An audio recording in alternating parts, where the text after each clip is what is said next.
다 같이 묵도하심으로 수요 예배를 함께 드리겠습니다.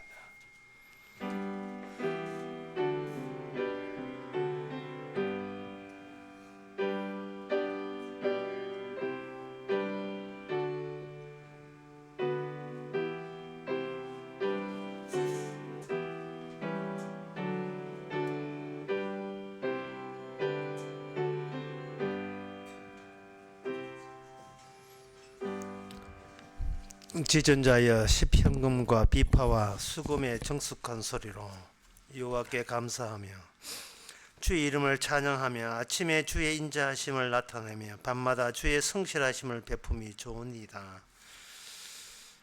하나님 아버지, 아침부터 밤까지 사람들도 활동하지만 그보다 더 근원적으로 주님의 인자하심과 성실하심으로 매일같이 스캔되고 있는 이 하루하루를 저희들 우리 공로가 가리지 않도록 이 시간도 말씀으로 우리의 공로를 지어버리고 주님의 성실하심만 나타나는 귀한 시간 되게 하옵소서. 예수님의 이름으로 기도옵나이다. 아멘. 찬송가 289장 합시다.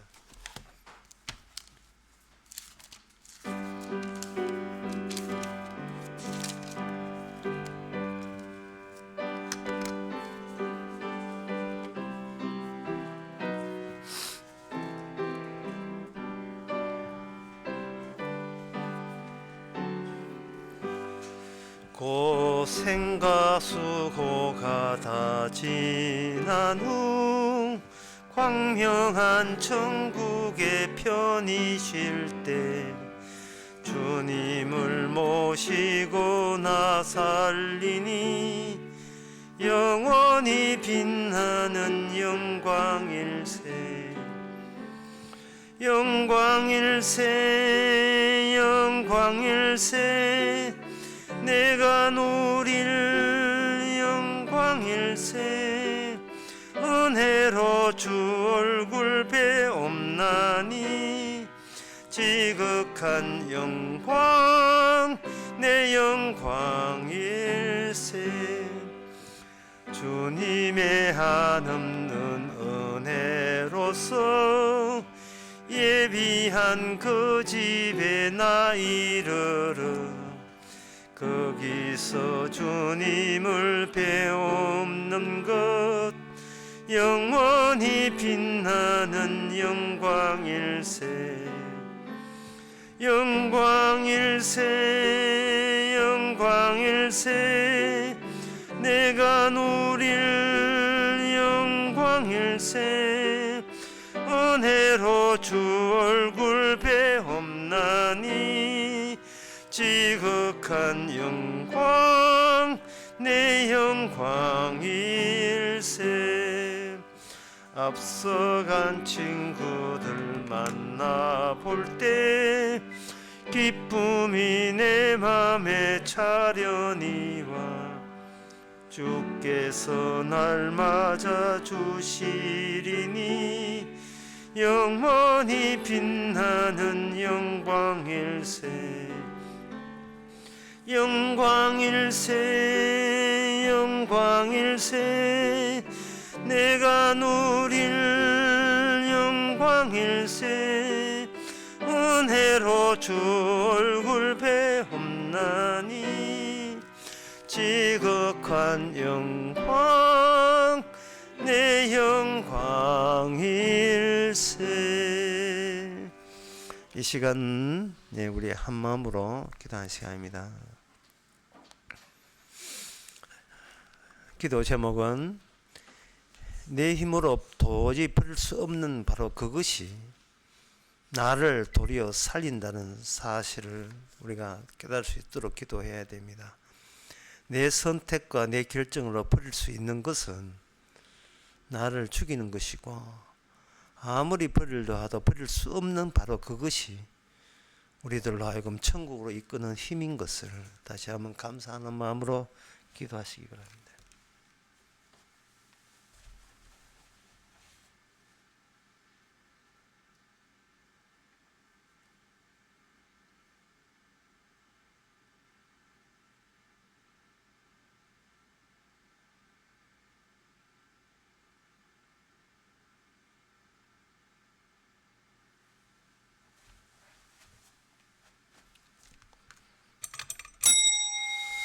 하나님 아버지, 어쩔 수 없이 내 뜻과 상관없이 주께서 주신 그 사랑과 은혜가 우리의 모든 행한 것보다 월등하게 압도적으로 우리의 하루하루를 이끌고 있음을, 우리 힘으로 제거할 수 없는 그 은총을 늘 감사하는 저희들 되게 하옵소서.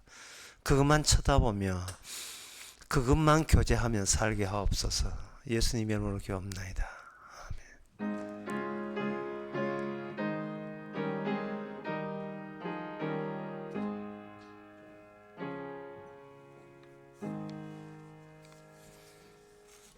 하나님의 말씀 보겠습니다.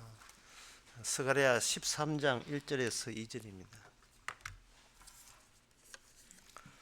그날의 죄와 더러움을 씻는 셈이 다윗의 족속과 예루살렘 거민을 위하여 열리리라.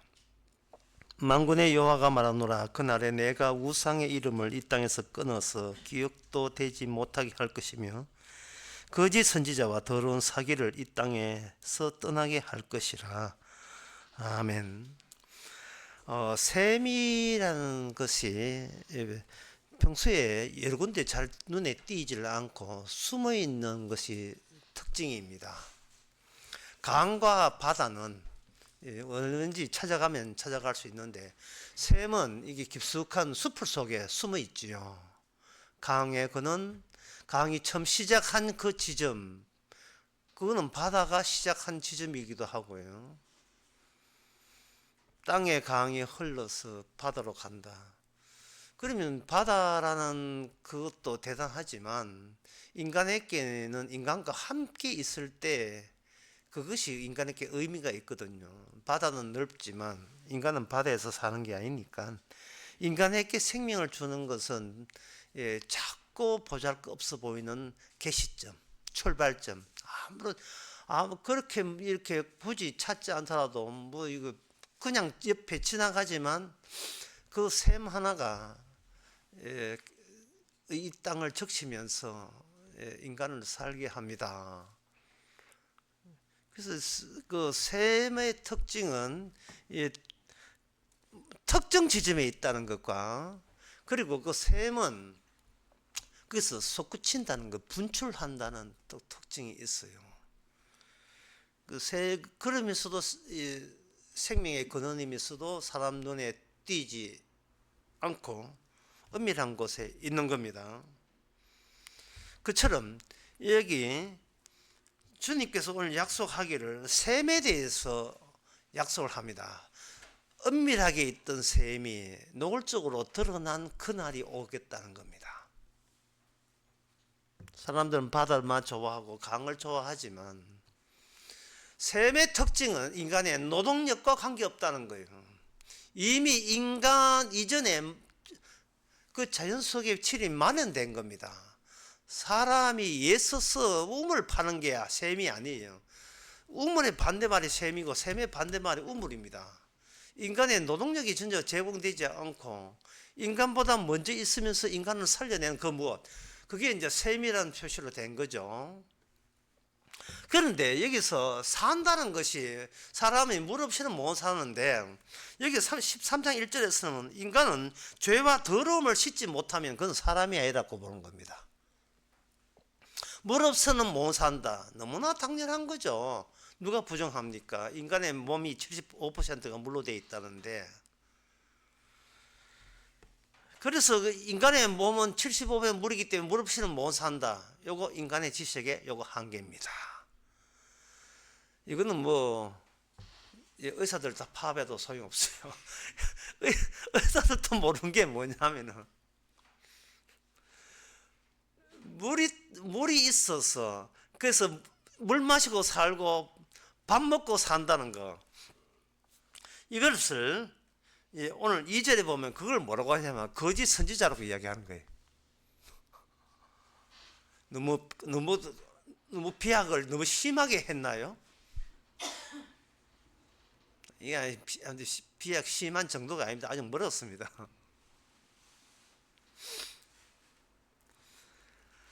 셈이라는 것은 엄밀하게 숨어 있어서 인간의 관심사에서 소외된 거예요. 그러면 인간의 관심사는 뭐냐? 이미 내 육신이 있고 육신을 어떻게 살릴 것이냐에 관한 겁니다. 내 죄를 씻고 내 더러움을 씻는 그 셈이 존재한다는 거, 난 그건 모르겠고, 내 죄를 씻어주는 그건 모르겠고, 이 육신이 얼마나 배부르고 잘 먹고 잘 사고 편하게 사느냐, 이렇게 사느냐, 난 거기에 내 인생을 몰빵하겠다. 거기에다가 뭐 정신을 다 팔겠다. 그게 우리 일상의 주 관심사가 되는 겁니다. 근데 이 이야기가 이 성경 안에 스가랴 13장 1절로 박혀 있거든요. 그래서 사람들은 이 성경을 보면서 이렇게 생각합니다. 우리 창조자, 우리 주님은 어떻게 생겼을까? 우리 하나님은 어떤 분일까? 천국은 어떻게 생겼을까? 상당히 궁금해하죠. 주님에 대해서 어떻게 파악하느냐 이전에 이 스가랴 13장 2절에 의하면 주님 파악하기 전에 이 셈은 엄밀한 것이니까 뭐부터 해야 되는가? 거짓 선지자를 어떻게 파악하냐와 병행해서 비로소 숨어있는 엄밀한 우리의 진정한 인간이 인간됨의 근원이 나온다는 겁니다. 거짓 선지자를 파악하자. 거짓 선지를 파악하면 돼요. 여기 우상 거짓 선지자 2절에 내었지요. 더러운 사기, 더러운 귀신들, 이걸 파악을 해야 된다는 거예요. 그러면 이 더러운 귀신, 우상, 사기, 거짓 선지자, 이거 파악하려면 어디 괴기 영화나 봐야 되고, 뭐 파묘 영화 봐야 되고, 뭐 그래야 되는 겁니까? 이 거짓 선지자와 이 더러운 귀신 파악은 쉬워도 너무 쉬워요. 이게 너무너무 쉬운 거예요. 이토록 쉬웠어? 이 쉬운 걸 이 거짓 선지자 이 귀신을 이제껏 왜 몰랐지 할 정도로 너무 쉽습니다. 그 쉬운 이유를 제가 말씀드리죠. 누구하고 이야기할 때 내가 목숨 바칠 내용이 아니거든. 사실은 들을 필요가 없어요. 그 이야기 듣고 오케이 그 이야기 듣고 내 목숨 바칠래 하는 이야기만 들어야 되는데, 일상의 모든 인간들은 자기 목숨보다 더 귀한 게 없기 때문에 남들이 어떤 이야기를 해도 내 목숨을 내놓는 것이 아니고 내 목숨을 강화하는 데 필요한 도움되는 이야기로 덧붙이려고 하죠. 모든 인간이 요거 귀신 들었습니다. 요게 귀신 들린 인간이에요. 내가 하는 일, 내가 듣는 일이 내 목숨을 유지하는데 어떤 보탬이 될 수 있느냐, 내게 이익이 되느냐, 그게 바로 거짓 선지자예요. 그런데 왜 이게 거짓 선지자가 되어야 될 이유가 뭐냐? 정말로 주님을 발견했으면 우리는 아낌없이 주님 제 목숨 가져가도 괜찮아요, 이렇게 되는 거예요. 주님을 발견했다면. 왜냐하면 주님 앞에서 모든 인간은 거짓 선지자이기 때문에 그렇습니다. 여기 세미 13장 1절에 세민과 더러움이 나오는데 죄와 더러움이 나오는데, 죄와 더러움이라는 것이 뭐냐 하면 예수님 앞에서 비로소 파악되는 것이 죄고 예수님 앞에서 비로소 파악되는 것이 더러움입니다. 왜냐하면 예수님은 거룩한 곳에서 사시는 분이 이 땅에 왔거든요. 하늘나라에서 사시는 분이에요. 하늘나라에 비교해서 이 땅은 정말 더러운 곳입니다. 이사야 6장에 나온 말처럼 하루다 나는 망하게 되었구나. 내가 더러운 백성들 중에 하나에 이르리다. 백성만 더러운 것이 아니고 그 더러운 백성 중에 나도 포함됩니다 할 정도로 하나님의 거룩한 성전 앞에서 나는 추악한 존재인 것을 드러내죠. 그러면 추악한 존재인 것을 드러낼 때 그 거룩한 주님 앞에서 계속 추악한 자기 존재의 가치를 계속 붙들고 있겠어요? 못 붙들지요. 차라리 이렇게 고백하세요. 베드로처럼 주여 나를 떠나소서. 나는 죄인입니다.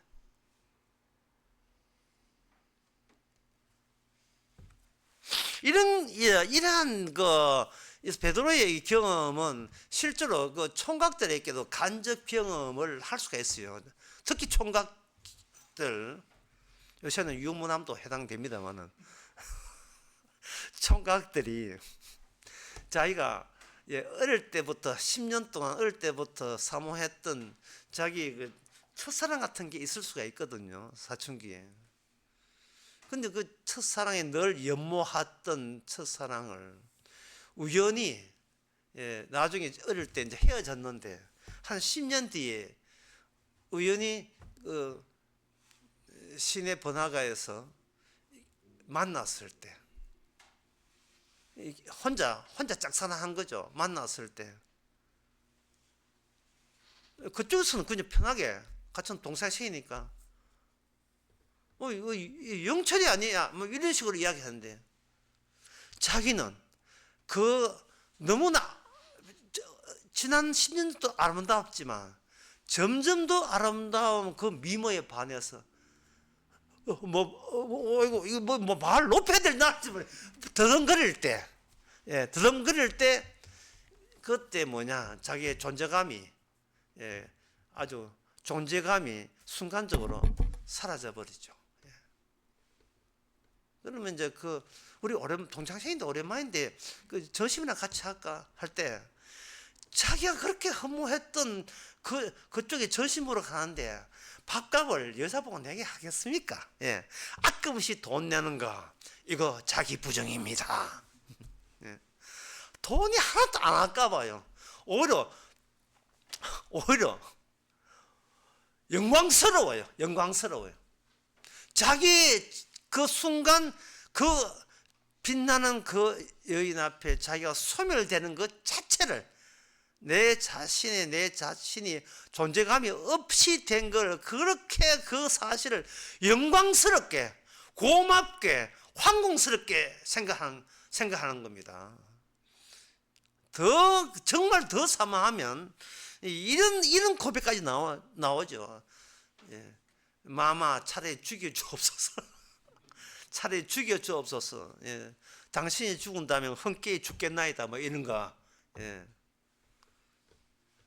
뭐 있을 수 없는 이야기를 제가 예를 들었습니까? 바로 이사야 6장에서 이사야가 그렇게 된 거예요. 비교해 볼 때 그동안 나는 이렇게 나는 뭐 어떻고 그 많은 말들이 쑥 들어가 버렸어요. 욥기 40장에서 욥이 하나님 만났을 때 그동안 나는 뭐가 문제인데 나는 뭐 잘못된 게 하가 나로 연속되는 그 모든 자기 생각이 쑥 들어가 버린 거예요. 왜 그런 현상이 나는가? 자기의 근원을 만났기 때문에. 오늘 본문대로 하면 샘을 만난 거예요. 죄와 더러움을 씻는 셈은 뭐냐? 죄와 더러움에 반드시 필히 생성돼야 되고 만들어져야 돼요. 왜냐? 셈의 역할과 그 기능을 보여주려면 이 셈은 죄와 더러움과 만남에서 비로소 출현되는 겁니다. 나타나는 거예요. 그 나타나는 지점은 특정 지점입니다. 셈 자체가 특정 지점이에요. 여기도 있고 저기도 있는 게 특정 지점이 있어야 돼요. 그 특정 지점을 이렇게 소개해 놨습니다. 1절에 13장 1절에 다윗의 족속과 예루살렘 거민 그래 되어 있다고요.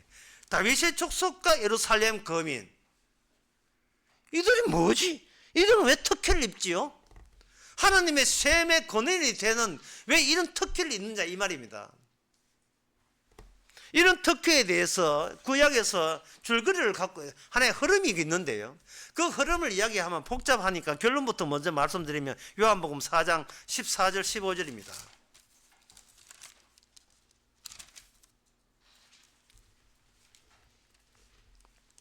13절부터 요한복음 4장 13절부터 보면 예수께서 당신은 야곱보다 큽니까? 이렇게 이제 사마리아 여인이 예수님 만나서 이야기할 때 이 여인은 물 길러 온 거예요. 그냥 물 길러 온 거예요. 어디? 샘에 물 길러 왔을 때 예수께서 대답하여 가라사대 이 물을 먹는 자마다 다시는 목마르거니와 이 샘, 이 자연의 샘, 목마르지, 이 물은 먹어도 목마르지만 내가 주는 물을 먹는 자는 영원히 목마르지 아니한다 이렇게 되어 있어요. 지금 이 여인은, 이 사마리아 여인은 그 이 물과 이 물을 동일한 물로 사용해야 돼요. 동일한 물인데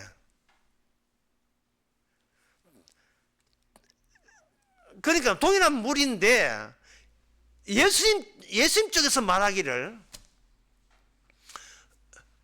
이게 셈이 다르기 때문에 동일한 물이 아니라는 겁니다. 그러니까 이쪽 네가 행할 수 있는 것, 네 행함으로 기를 수 있는 물은 네 바깥에서 네가 노력해야 얻을 수 있는 물이라면 이 새로운 셈은 네가 노력치 않더라도 아예 그 여인 속에 꽂아 놓은 딱 이렇게 심어 놓은 우물이 있다는 거예요.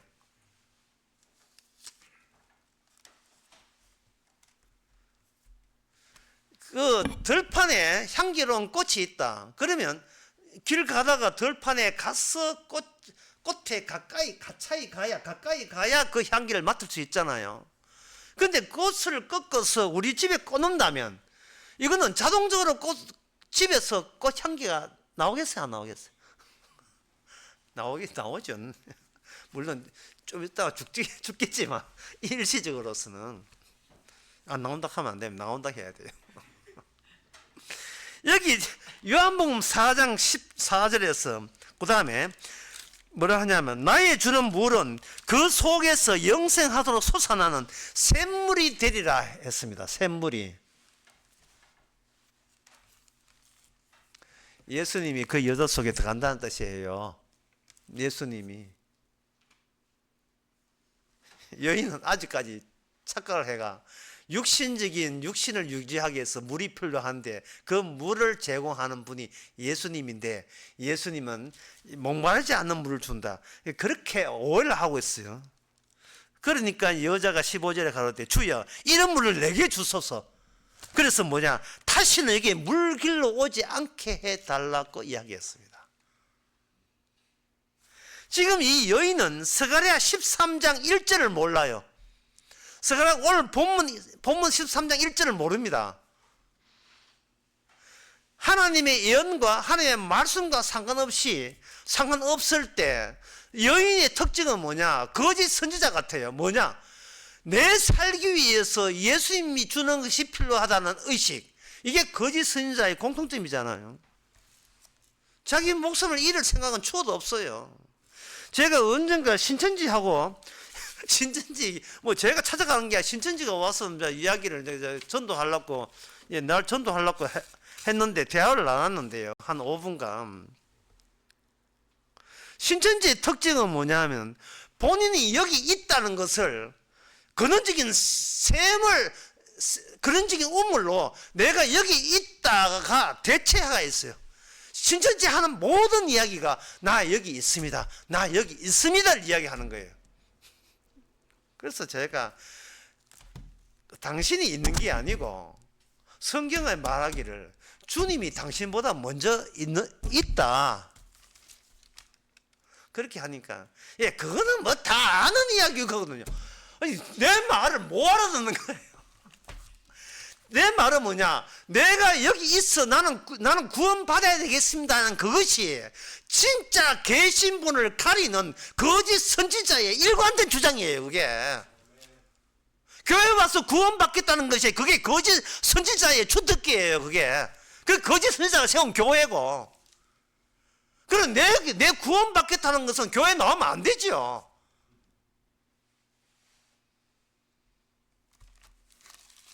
거짓 선지자가 교회 나와서 할 건 뭐가 있는데요? 프로이트라는 그 정신분석학자가 자기 손자인지 아닌지 모르겠지만 자기 손자가 이렇게 엄마가 시장 가고 난 뒤에 자기 손자가 노는 걸 봤어요. 한 1년 6개월 된 애인데 1년 6개월 아주 애인데 엄마 없고 나니까 뭐 허전하잖아요. 그러니까 실타래 또는 실타래를 가지고 침대 밑으로 쭉 당겼어요. 쭉 던지니까 실타래가 침대 밑에 들어갔잖아요. 실은 자기가 지고 있고요. 실타래만 이렇다 하는 말이 오 이러면서 실타하는 거예요. 해놓고 다시 실을 잡아 당기니까 다 하는 것이 다 있다. 예. 또는 내 앞에 현존한다 이런 뜻이에요. 있다. 그럼 오는 방금 있음을 전제를 할 때 이게 없는 게 돼요. 없네, 있네, 없네, 있네. 이걸 언제까지 하느냐? 자기 엄마 시장 갔다 올 때까지 하는 거예요. 이건 뭐냐면 엄마에 대해서 호소를 하고 있는 거예요. 실패가 엄마를 대체해서 호소를 하고 있는 거예요. 엄마 내 곁을 떠나지 마. 엄마 있어줘. 이게 무슨 뜻이냐 하면은 나는 없어지면 안 돼. 나는 꼭 있어야 돼. 엄마 있는 것이 나 있는 거야. 이런 뜻이에요. 그게 인간에게서는 있다 없다를 누가 결정하느냐? 본인이 결정하는 거. 그러니까 인간은 거짓 선자예요. 셈이 되는 분은 이 땅에 없습니다. 주님이 결정해야 돼. 있다 없다는 주님이 결정해야 돼요. 근데 거짓 선자는 뭐냐? 내가 있으면 내가 허전할 때는 내 쪽에서 뭘 만들어야 되느냐? 내 쪽에서 신을 만들면 되잖아요. 내 쪽에서 신을 만든다는 게 무슨 뜻이냐 하면 내가 이 세상에 육신으로 있는 거예요. 육신이 있잖아요. 자연적으로 육신이 있다 이 말이죠. 좀 어려운 이야기를 집어넣을 수밖에 없어요. 어려운 이야기를 하겠습니다. 여러분 하늘에서 비가 오는 게 신기하지 않습니까? 하늘에서 비가 왜 오지요? 먹구름이 와서 어떻게 중력으로 떠지고 그저 하나의 먼지가 묻혀서 그런 온도가 낮아지면 그런 이야기로 이게 해명이 안 돼요. 그 신기함이. 예, 과학적으로 이야기하면요. 왜 얼음이 왜 있어야 되는데 왜 먹구름 왜 모이는데 또 질문은 계속되는 거예요. 그러니까 그 과학적 질문이 아무런 해답을 제시할 수 없어요. 문제는 하늘에서 비가 오는 게 신기한다는 겁니다.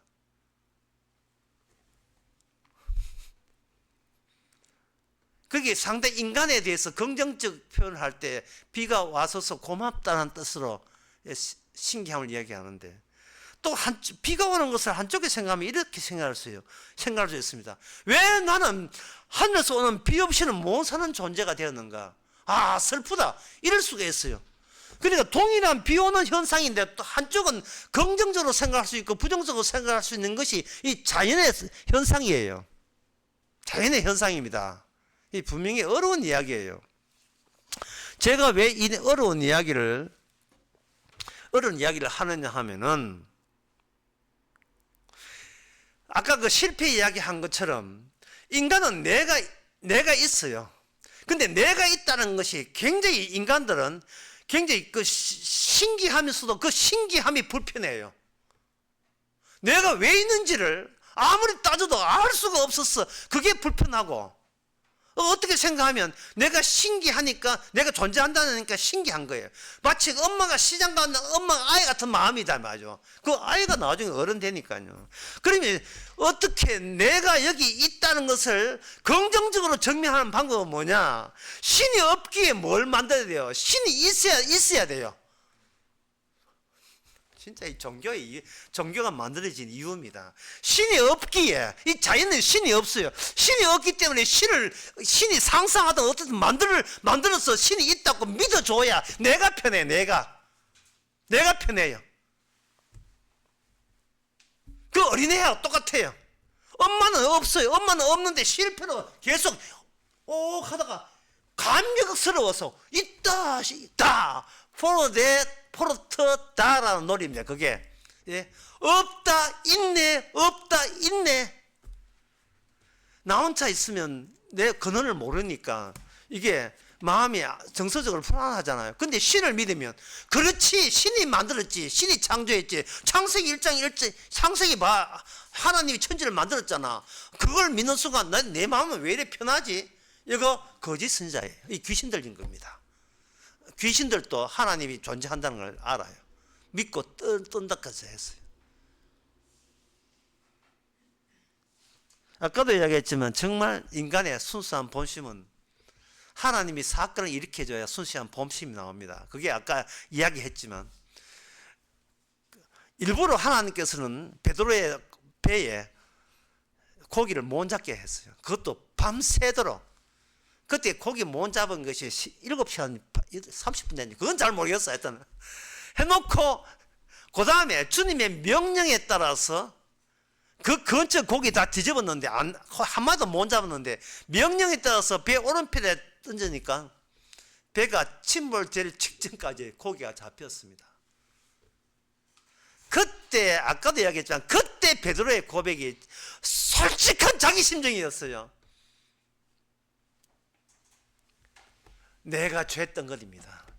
내가 바로 죄인입니다. 그 다음에 뭡니까? 주여 떠나소서. 무슨 뜻일까요? 내가 신을 믿는 것은 내게 편리해서 내가 만든 신이었던 거예요. 이 자연의 신. 그래서 이 인간이 만든 이 우상은 자연의 일부고 자연의 연장이고 자연의 연속입니다. 시편 115편 4절에서 8절에 저의 우상은 은과 금이요 사람의 수공물이라 입이 있어도 말하지 못하며 눈이 있어도 보지 못하며 귀가 있어도 듣지 못하고 코가 있어도 맞지 못하고 손이 있어도 만지지 못하며 발이 있어도 걷지 못하고 목구멍에 소리가 못하느니라. 왜 이렇게 눈, 코, 입은 있는데 왜 말을 못하는가? 눈, 코는 어디서 나왔는가? 인간에게 달린 게 눈, 코잖아요. 인간에게 달린 것을 그대로 신에게 박아 넣은 거예요. 근데 그 신이 말을 못한다. 그거는 신은 말하면 안 되지요. 신은 내가 신을 만들기 때문에 내가 말해야 되지요. 그게 철학기도 아닙니까? 그게 새벽기도 아닙니까? 그게 종교생활이잖아요. 다 기도해놓고 뒤에다가 뭐만 붙이면 돼요. 주의 이름으로 아멘 하면 끝나는 거예요. 본인이 신이래. 본인이 내가 신이기 때문에 뭔가 신인데 있는 이유를 모르겠고 있는 이유를 억지로 어떻게 만들어내야 되지 않습니까? 그럼 만들어내는 게 뭐냐? 나를 창조했겠지. 그게 누구냐? 신. 그게 하나님. 그 하나님을 내가 만든 하나님을 내가 믿는 거예요. 그냥 여러분 여기 거짓 선지자는 말이에요. 하나님 관계 없다가 아니라 하나님의 관계 있기 때문에 그 선지자인데 앞에 뭐냐? 거짓된 선지자예요.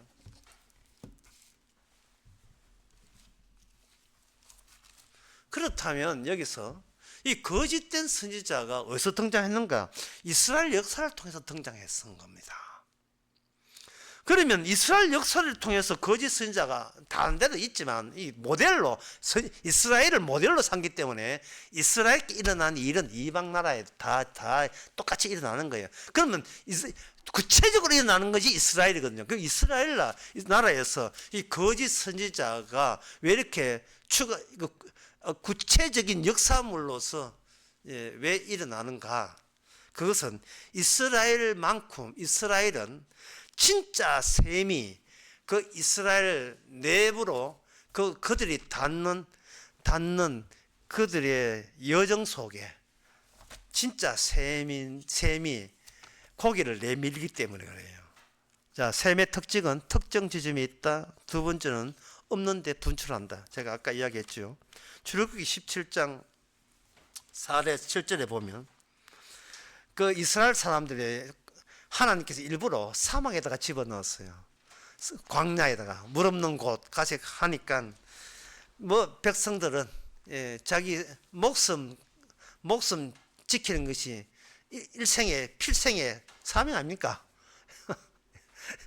내 육신 계속 먹고 사는 게 필생의 임무죠. 그 외에 뭐 더 최종적인 업무가 있습니까? 없지요. 그래서 물이 없다. 물이 없으니까 물 달라고 한 거예요. 왜 물이 없느냐? 이유는 하나님께서 의도적으로 물 없는 곳으로 몰아세웠기 때문이에요. 현재 그 광야 가면서 여러분들이 모세가 인도했다고 생각하면 안 됩니다. 모세가 인도한 게 아니고 불기둥과 낮에는 구름기둥, 밤에는 불기둥이 인도했어요. 이거는 주께서 친히 이스라엘 사람들을 물 없는 사막 쪽으로 몰아세웠다는 뜻입니다. 왜 그렇게 하느냐? 숨어있는 셈을 찾아주기 위해서 하는 겁니다. 셈은 그러면 어디 있느냐? 어떤 지점이 있느냐? 셈은 어떤 지점에 있어서 찾아가는 게 아니고 그 우리 이스라엘 속에 있는 그 죄가 드러내게 하는 그 현장에서 맞닥뜨리는 것이 바로 숨어있는 셈이에요. 왜냐하면 오늘 본문의 셈이란 죄와 더러움과 맞닥뜨리면서 비로소 셈이 나오기 때문에, 제가 이렇게 하면, 그러면 우리는 평소에 내가 뭐 양심에 가책되는 거, 나쁜 짓 하는 거 반성하면 눈에 그러면 셈이 어디 있는지, 영생의 셈이 어딘지 눈에 들어오겠네 하잖아요. 그 반성하고 회개하는 것은요, 내가 내 죄를 내 선에서 처리하려는 또 하나의 죄를 추가하는 게 돼요. 솔직하게 노골적으로 자기 본색 드러내면 되는 거예요. 아까 그 본색 드러내는 사람 내가 언급했습니다. 사마리아 여인이. 그 물 어디 있습니까? 그 우물 있으면 제가 이 수고, 물 기르는 수고 안 할 건데 또 자기 편한 생각만 하죠. 예수님 그 우물을 저한테 주소서, 이렇게 나오듯이요. 사마리아 여인은 자기가 그게 죄인 줄 몰랐던 그 이야기를 모르죠. 주님께서는 모세를 향하여 그들이 원망하게 돼 있고, 그 다툼을 통해서 하나님께서 그제서 반석을 치라, 지팡이 가지고 반석을 치라 했습니다. 반석을 치니까 이 지팡이가 깨져야 되는데 이상하게 반석이 깨져 버렸어요. 단단한 반석이.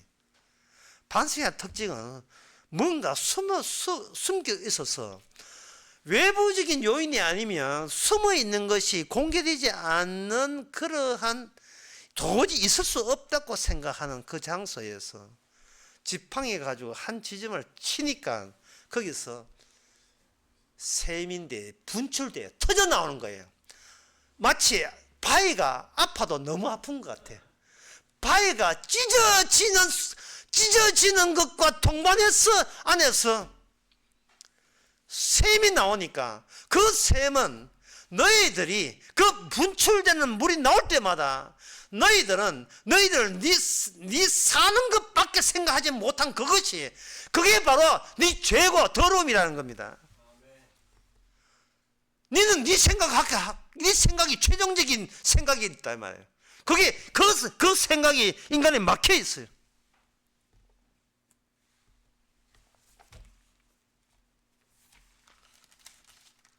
모세를 통해서 하나님께서는 이스라엘 만들기 전에 하나의 원칙을 딱 세운 게 있습니다.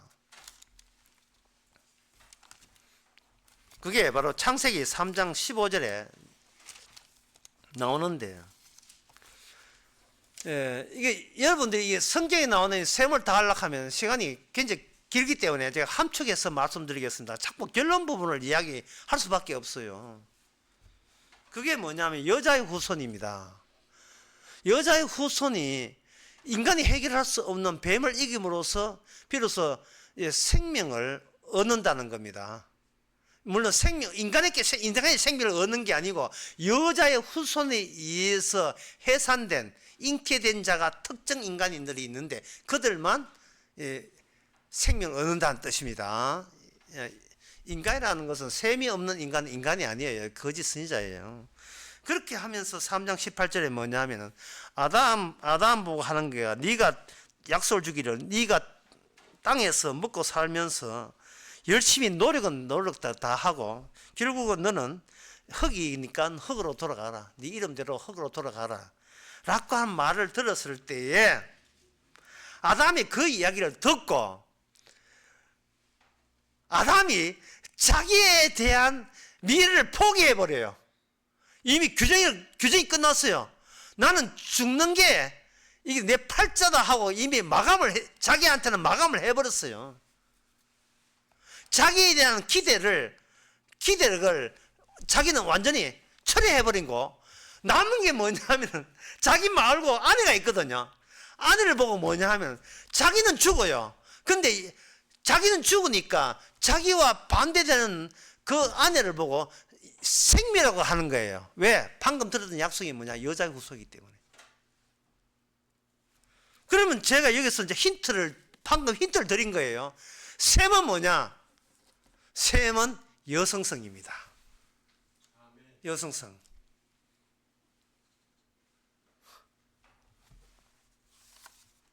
왜냐하면 이 땅에 여성은 없기 때문에 그래요. 이 땅에 태어난 여성들은 전부 다 남성의 소유가 돼요. 여성은 얼굴을 가려야 돼요. 왜요? 얼굴이 없는 것은 존재하지 않는 존재자니까요. 고린도서 10장에 보면 여자들은 머리에 수건을 써야 돼요. 여성은 존재할 필요가 없는 것은 여성의 존재를 남성이 대신하기 때문에 여성이 얼굴을 가림으로써 여자는 남성에 복속된, 그래서 남녀가 하나가 된다는 창세기 2장의 원칙을 결혼을 통해서 계속해서 하나님께서 이어나가는 겁니다. 그걸 하라는 말이 아니고 그 원칙이 모든 인간의 혼연 속에 들어있는 거예요. 원칙은 지킬 수가 없어요, 인간의 행함으로. 하지만 원칙을 내려주신 하나님의 원칙은 지키든 말든 계속해서 유지되는 겁니다. 그래서 이 땅에 여성은 없습니다. 더 세밀하게 얘기해서 남성 없는 여성은 존재하지 않는 여성이 되는 거예요. 그럼 이 땅에 남성 없는 여성을 뭐라고 하냐면 과부라고 이야기합니다. 홀로 있는 여성이라고 하죠. 홀로 있는 여성이.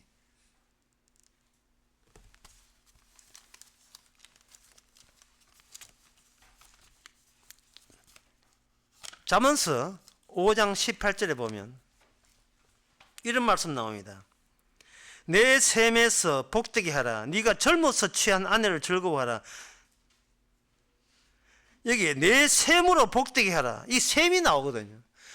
둘이 결혼을 했는데 남자하고 여자하고 결혼했으면 두 사람이죠. 두 사람 중에 다 셈이 아니에요. 그 중에 한 사람이 셈인데 셈의 역할을 누가 해야 되는가? 아내가 셈을 역할을 해야 돼요.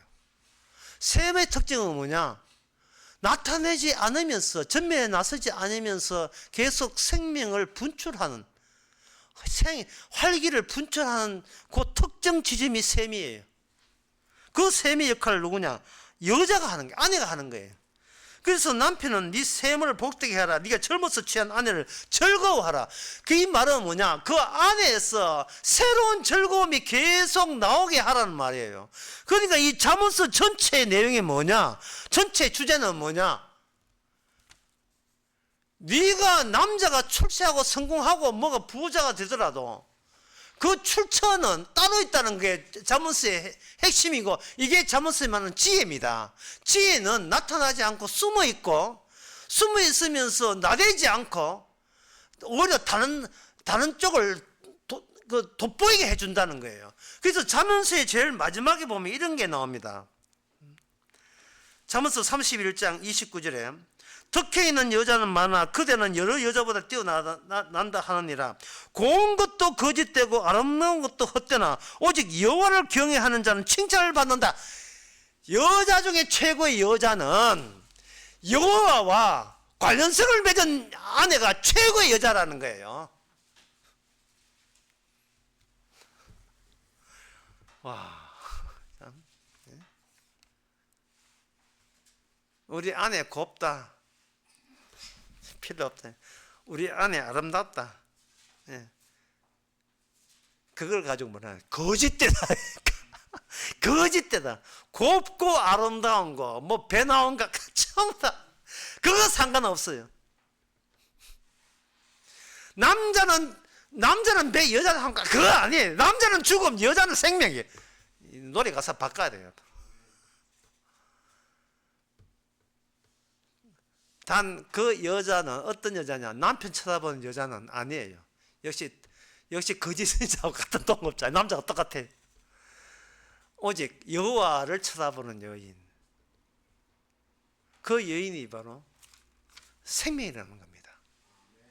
아가서에 보면 그걸 결정적으로 최종적으로 이렇게 표현하고 있습니다. 아가 4장 12절에서 15절. 이 아가서는 마치 구약에 있는 신약의 최종적인 상태를 아가서에서 다 표현해 주는 것 같아요.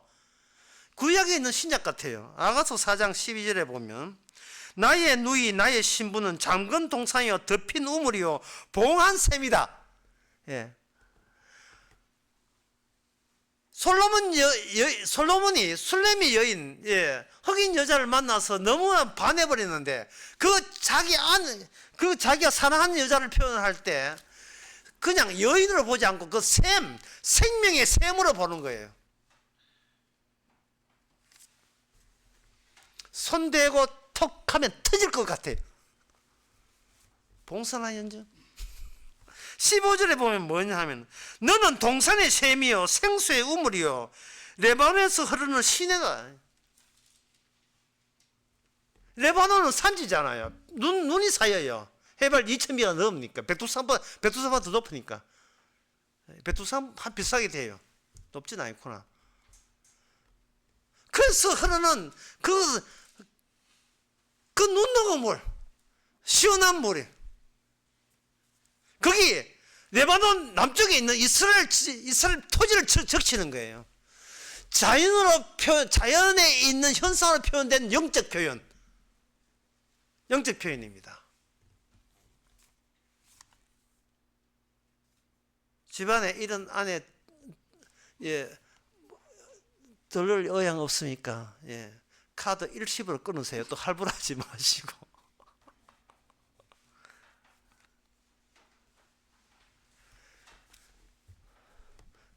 샘의 특징은 계속해서 새로움이 나온다는 거예요. 요엘 3장에 보면 왜 거기 새로움이 나온가? 요엘 3장에 보면 나옵니다. 3장 18절에 그날에 산들이 포도주를 떨어질 것이며 사는 산들이 젖을 흘릴 것이다. 뚝뚝 포도주가 떨어지고 풍성하다 이 말이죠. 젖이 넘쳐서 흐를 것이고 유다 모든 시내가 물을 흐를 것인데 그 이유가 뭐냐? 여호와의 전에서부터 그 생수가 나오기 때문에 그래요. 그러니까 샘이라 하는 것은 한번 샘이 나오고 끝이 마른 게 아니고 끊임없이 나오는 게 끊임없이 새로움이 계속 나오는 거예요. 이러한 자연적인 그 샘틀을 통해서 이야기하던 그 비유가 요한계시록 21장 6절에 보게 되면 이게 하나님 나라를 그렇게 묘사하고 있습니다. 21장 6절에 또 내게 말씀하시되 이루었도다 나는 알파요 오메가요 처음과 나중이라 내가 생명수 샘물로 목마른 자에게 값없이 주리라. 생명수 샘물이라고 생명수 샘물이 값없이 주리라. 요 에덴 동산에서는 두 개의 나무를 중심으로 해서 거기서 샘이 되어서 두 개의 강을 통해서 적시게 되어 있어요.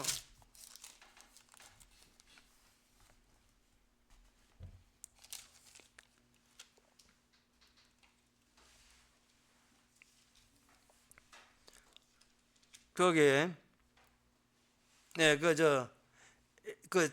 창세기 2장에 보면 나무가 있는 강이 에덴에서 발현하여 동산을 적시고 샘이 이제 하나가 되죠. 강이 몇 개 있느냐? 첫째 그곳에 강이 4개의 강이 흐르요. 4개의 강으로 분산돼요. 그 4개의 강이 나오는 출처는 생명나무와 선악과나무. 따라서 생명나무, 선악과나무 취지가 결합이 되면 거기 새로움이 영원히 나오는 사마리아 여인에게 말씀했던 예수님이 영원히 목마르지 않는 그게 바로 하나님 나라입니다. 그러니까 하나님 나라를 목사님 하나님 나라 어떻게 답니까? 간단해요. 내가 바로 우상인 것을 깨달으면 하나님 나라 갈 수 있는 거예요. 내가 자체가 더럽고 내가 자체가 거짓 선지자고 내가 자체가 우상이고 나는 죽어나 사나 내 사는 것밖에 없고 내가 그런 적인 샘을 틀어막고 있는 나밖에 모르는 그것이 바로 예수님의 샘인 것, 우물인 것을 틀어막고 날 구원해봐라 이런 식으로 교회 나오고 날 구원해주면 내 하나님 믿을 용이 돼 있지. 그거는요 1년 6개월 된 애가 실패하고 노는 것, 실타래하고 노는 것 똑같아요. 자기 있음을 증명하기 위해서 없는 신을 만들어내는 거. 그래서 자기를 영원히 긍정적으로 하려는 거. 그런 꼼수가 무슨 사건을 일으키는가? 십자가 사건을 진짜 하나님을 죽여버린 사건을 유발한 거예요. 그런 꼼수가. 그러면 우리는 그 꼼수를 못 벗어나죠. 못 벗어나면 간단해요. 주여 십자가 앞에서 저는 꼼수 섰습니다. 이러면 되죠. 그러면 뭐냐? 나머지기는 지금 내가 일어나는 모든 죄의 더러움이 누구 일이 되는가? 바로 주님의 일이 되고 그 주님의 일로 변하면서 우리는 솔로몬의 사랑하는 아내가 되죠. 죄가 있는 곳에 샘이 있다는 원리, 내가 너를 신부로 만들었다는 원리, 아담이 하와를 만든 것처럼 예수님이 자기 신부를 자기가 해산시키고 잉태하고 해산하는 그 말씀으로 언약으로 긍정거 주님이 이해해서 만들어졌을 때에 우리는 주님으로부터 내 누이 내 사랑하는 너는 나의 봉한 샘이다. 내가 네 안에 내 속에 들어가서 너를 영원한 우물로 만들겠다. 새로움이 계속 나오겠다. 여러분들도 여러분 안에서 예수 안에 계시면서 주님이 주신 은혜의 깊과 넓이를, 그 사랑 높이와 깊이와 넓이와 그 폭을, 그 사랑의 풍성함을 날마다 새롭게 느끼시기 바랍니다. 그 조건은 뭐냐? 날마다 내가 거짓 선지자고 내가 죄인이라는 것을 더욱더 깊이 알면서 같이 동반해서 감사하는 일이 일어나게 될 겁니다. 기도하겠습니다. 하나님 아버지, 우리 살기 위한 목마르지 않은 물이 아니라 우리 자체를 아예 샘으로 만들시기 위해서 죄 많은 우리를 위해서 찾아오시고 우리 손에, 죄인의 손에 죽으시고 다시 성령으로 찾아오신, 그래서 기어이 우리를 샘으로 만드시는 작업에 그저 감사 외에는 할 것이 없음을 저희들이 고백합니다. 화로다 망하게 되었다는 이 고백이 이제부터 신나는 감사와 고마움으로 반복될 수 있는 그런 고백이 되게 하옵소서. 예수님의 이름으로 기도합나이다. 아멘. 찬송가 257장 합시다.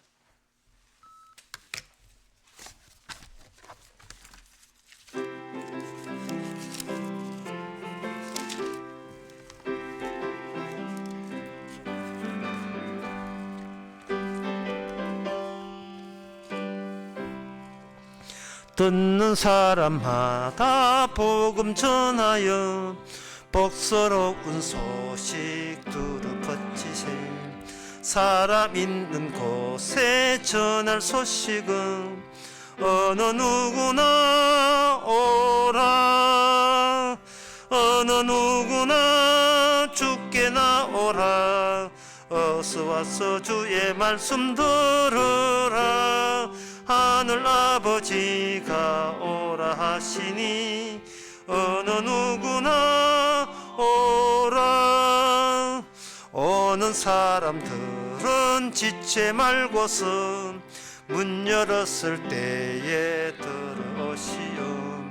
우리 행할 길은 구주 예수니 어느 누구나 오라. 어느 누구나 주께 나오라. 어서 와서 주의 말씀 들으라. 하늘 아버지가 오라 하신 어느 누구나 오라. 언약하신 대로 이룰 것이니 아무나 그 언약 받을 수 있네. 받는 사람에게 생명이로다. 어느 누구나 오라. 어느 누구나 주께 나오라. 어서 와서 주의 말씀 들으라. 하늘 아버지가 오라 하시니 어느 누구나 오라. 기도합시다. 지금은 우리 주 예수 그리스도의 은혜와 하나님의 크신 사랑과 성령의 충만하심이 하나님이 아니 계신 것이 아니라 우리 생각하다가 가려졌다는 사실을 새삼 새롭게 발견하는 모든 성도에게 함께 있을지어다.